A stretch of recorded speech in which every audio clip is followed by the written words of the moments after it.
বিদেশি নম্বর থেকে পরিমণিকে হত্যার হুমকি। চলচ্চিত্রের আলোচিত নায়িকা পরিমণি সম্প্রতি এক ভয়ঙ্কর অভিজ্ঞতার মুখোমুখি হয়েছেন।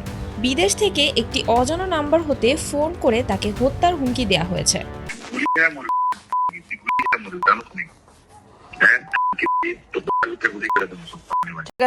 করতে হলে তো আপনার দেশে আসতে হবে, দেশে আসেন, দেশে এসে হুমকির সঙ্গে ব্যবহার করা হয়েছে অকথ্য ভাষা, গালিগালাজ ও গুলি করে মারার হুমকি। পরিমণি নিজের ফেসবুক পেজে সেই ফোন কথোপকথনের ভিডিও প্রকাশ করেছেন। ভিডিওতে দেখা যায় কিউবা থেকে কল করা নম্বরটি ব্যবহার করে অজ্ঞাত ব্যক্তি পরিমণিকে প্রাণনাশের হুমকি দিচ্ছেন। ভিডিওর ক্যাপশনে পরিমণি লিখেছেন, ভোট নিয়ে কিছু শেয়ার করা যাবে না, এরা কারা। এছাড়াও তিনি বাংলাদেশ আর্মি, সিআইডি পুলিশ এবং বাংলাদেশ পুলিশের অফিসিয়াল পেজগুলো মেনশন করেছেন যাতে নজর দেওয়া হয়।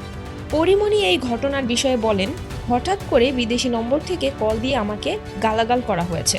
সেই সঙ্গে জানানো হয়েছে ভোট সম্পর্কিত কিছু বললে বা সোশ্যাল মিডিয়ায় কিছু শেয়ার করলে মারার হুমকি পাবো। এটা একেবারেই অমার্জনীয়।